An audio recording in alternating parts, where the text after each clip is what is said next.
Alors aujourd'hui, nous allons parler des services secrets turcs. Donc le livre que j'ai lu, Les loups aiment la brune, pardon. Donc c'est un livre de Laure Marchand et de Guillaume Perrier. Et donc j'ai choisi ce livre parce que je voulais un peu en apprendre un peu plus sur les services secrets turcs. Et donc c'est une série d'enquêtes sur les opérations clandestines de la Turquie en Europe. Alors de quoi il est question? En fait, il est question de diaspora, parce qu'il y a 5 millions de Turcs qui vivent en Europe. En fait, on découvre dans le livre qu'en fait, la Turquie, via ses services secrets qui chapeautent le dispositif, finance des hommes politiques turcs qui se présentent aux élections en France, par exemple, ou à l'étranger, en Allemagne. Mais surtout, il y a toute une série d'organisations, les loups gris, parce qu'en fait, c'est ça qu'il est question, les loups aiment la brume. En fait, les loups gris, c'est des ultranationalistes qui sont violents. Et donc, ils ont un rôle aussi dans le dispositif des services secrets turcs qui est sous la coupe d'Erdogan, le Reich, comme on l'appelle dans les livres.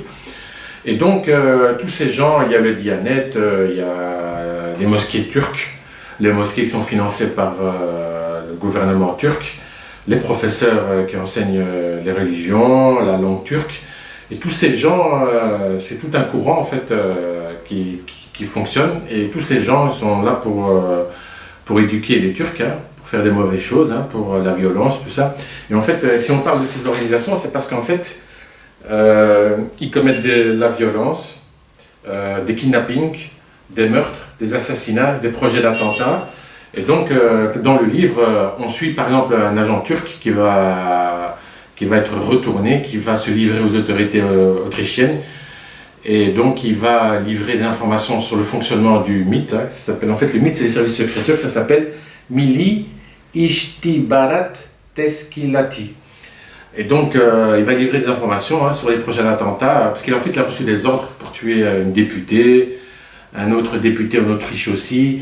Et donc, on voit que ça existe vraiment. Donc, ce n'est pas des légendes. Dans les services turcs, toute la force, toute la puissance du MIT sert à la répression, à traquer les journalistes, à kidnapper des opposants politiques à Erdogan, à tuer, des assassinats. Et par exemple, on voit l'affaire des 3 militantes femmes du PKK turc à Paris, qui ont été assassinés. Et en fait, c'est un homme, il était en contact avec les services secrets turcs.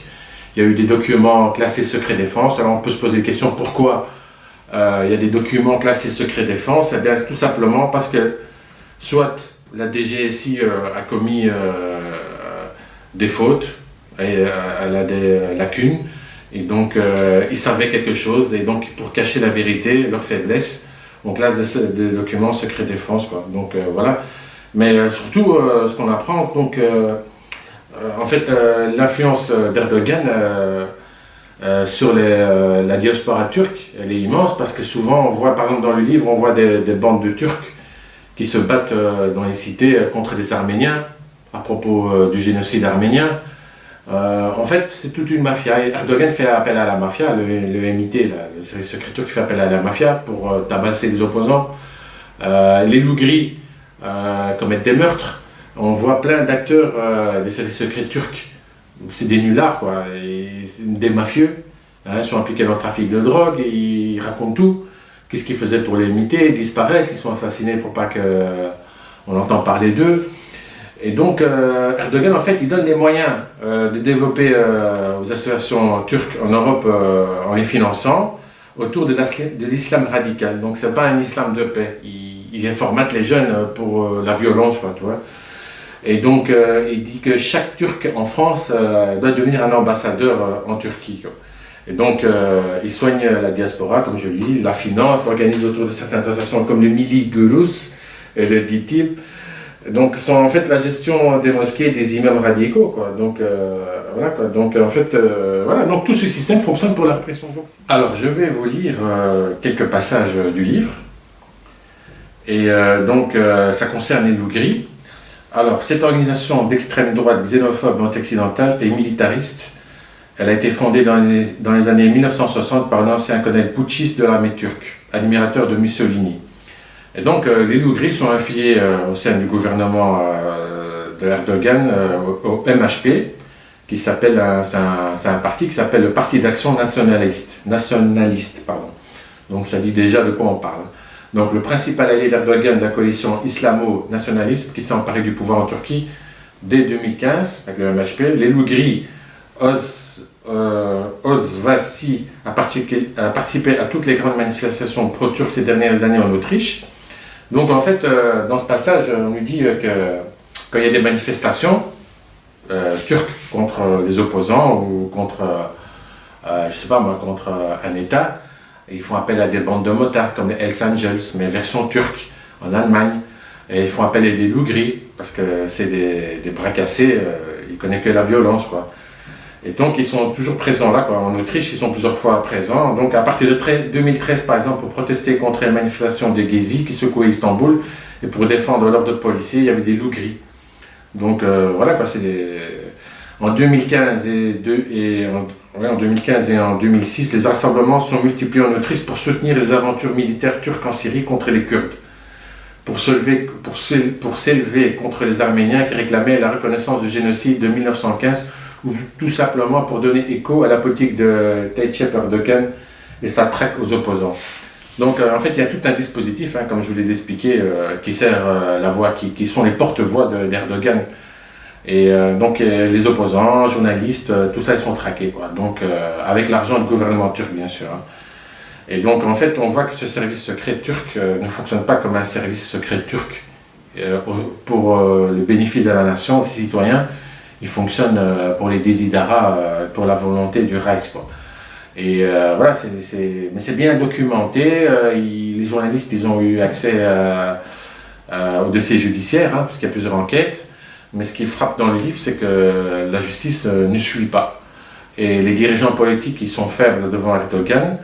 Et on a l'impression qu'ils se laissent faire. Et voilà, donc Erdogan, pour lui, c'est comme un boulevard. Si les gouvernements ne répondent pas, c'est qu'on peut continuer à chasser les Turcs et les PKK, les Fatah Gülen dans l'Union européenne, quoi. Et c'est comme ça. Par exemple, ici, ici je vous cite, c'est quelqu'un qui a avoué tout ce qu'il faisait, quoi.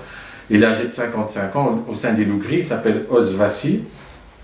Il se fait appeler le loup gris de Linz, en Autriche, à l'épaisse moustache brune, semble avoir joué un rôle clé dans le dispositif. Et il dit que nous avons une aigreur d'estomac, elle doit être nettoyée, dit-il à Öztürk. Son nom est Egul Berivan Aslan.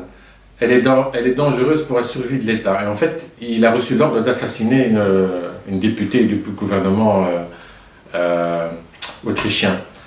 Alors, sentant l'État turc, il demande aux tireurs de descendre au Wombat, une auberge de jeunesse discrète, et d'y attendre le signal. Un contact doit venir lui apporter un instrument, ce sont les armes. Ensuite, ça sera facile, tu n'auras qu'à me suivre, le rassure Izzet Ozvasi. Il devra faire feu et disparaître. Mais pour mettre fin à ce plan macabre, l'agent Öztürk décide d'aller vider son sac à la police de Vienne. Interrogé à son tour, puis placé en détention provisoire, Ozvasi a refusé l'ensemble des faits dénoncés par Öztürk. Donc il y a plusieurs retournés, quoi. Donc ils ont tout avoué à la police dans plusieurs états. Et voilà, quoi. Mais c'est bien pour ceux qui veulent s'informer sur les services secrets turcs. Le livre il est bien documenté. Et franchement, moi j'ai appris beaucoup de choses sur ce livre. C'est pas mal. Je ne vais pas vous raconter tout le livre, bien sûr. C'est pas trop facile. Donc, voilà, si vous voulez un peu lire comment fonctionne la répression turque dans l'Union européenne, les kidnappings, les meurtres, comme à Paris, les 3 militantes qui ont été assassinées d'une balle dans la tête par le chauffeur turc, et comment fonctionne tout ce dispositif des services secrets turcs en Europe, il vous reste à lire ce livre. Voilà, pour moi c'est fini.